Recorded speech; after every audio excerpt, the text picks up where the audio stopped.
सुप्रभात, good morning, नमस्कार, सत श्री अकाल। साथियों, आज का हमारा विषय वज्रासन में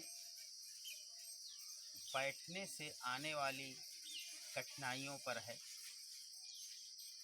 हम या हमारी जगह पर कोई भी योग शिक्षक सीधे बता देता है कि वज्रासन में बैठ जाएं, लेकिन साथियों, अब वज्रासन में बैठ जाना बिगिनर्स के लिए बहुत आसान नहीं होता है।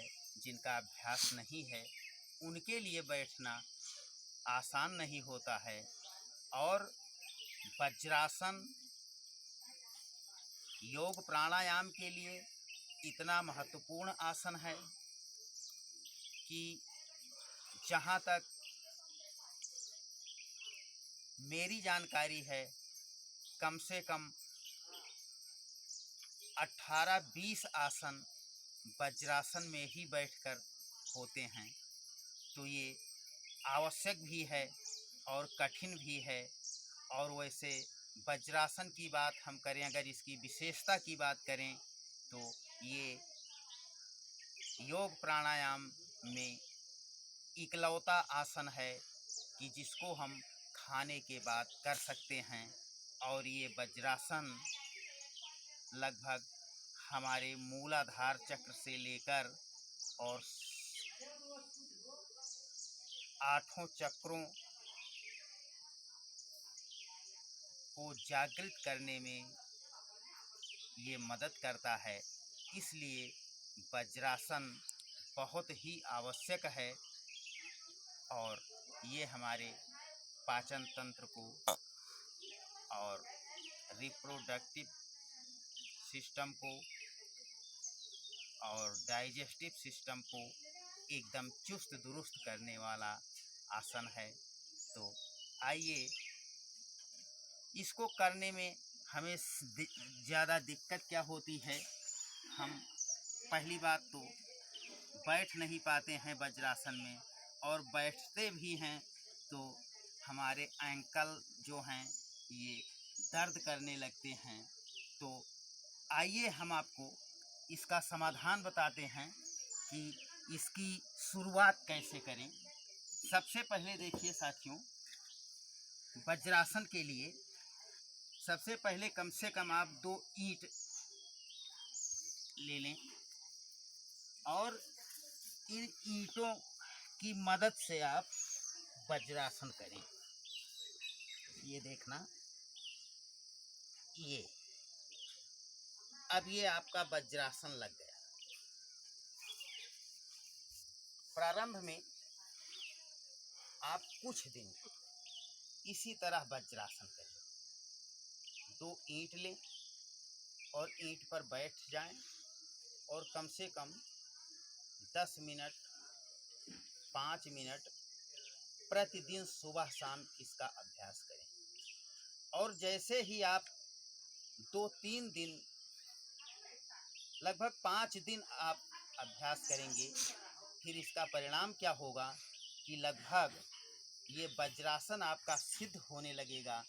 और फिर आप 5 दिन के बाद एक ईंट निकाल कर इसको बाहर करके बैठने का अभ्यास करने लगें। ये 5 दिन अभ्यास करने के बाद 2 ईंटों पर फिर आप सिंगल ईंट लें, एक ही ईंटे पर बैठने का अभ्यास करें। फिर जब आप 4-5 दिन एक ईंट पर बैठकर वज्रासन का अभ्यास करेंगे, तो उसके बाद में 10वें दिन परिणाम जो आएगा वो चौंकाने वाला आएगा। 10वें दिन से आप बिल्कुल दोनों ईंटों की मदद लेना बंद कर देंगे और सीधे आपका वज्रासन लगने लगेगा। इस तरह से आप अपने वज्रासन को सिद्ध कर सकते हैं, क्योंकि जब तक वज्रासन हमारा सिद्ध नहीं होता है, कई आसनों से हम वंचित रह जाते हैं। जैसे मंडूक आसन हमें करना हुआ साथियों, तो मंडूक आसन में करने के लिए हमें वज्रासन की ज़रूरत होती है। ये और फिर शशकासन करना हुआ तब भी हमें वज्रासन की ज़रूरत पड़ती है।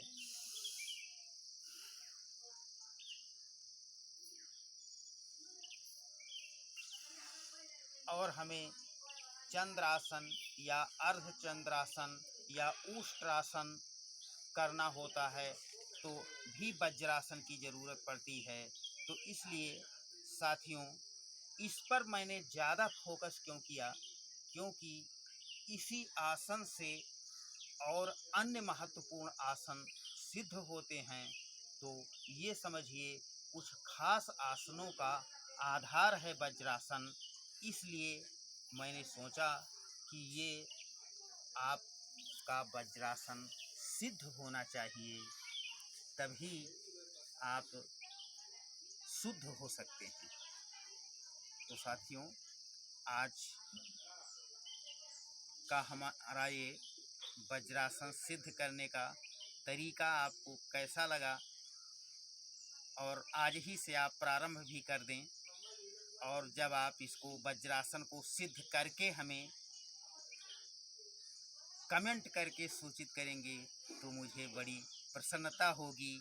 आप भी प्रसन्न रहें और आपका पूरा दिन शुभ कुशल से बीते, इसी शुभकामना के साथ नमस्कार, सुप्रभात।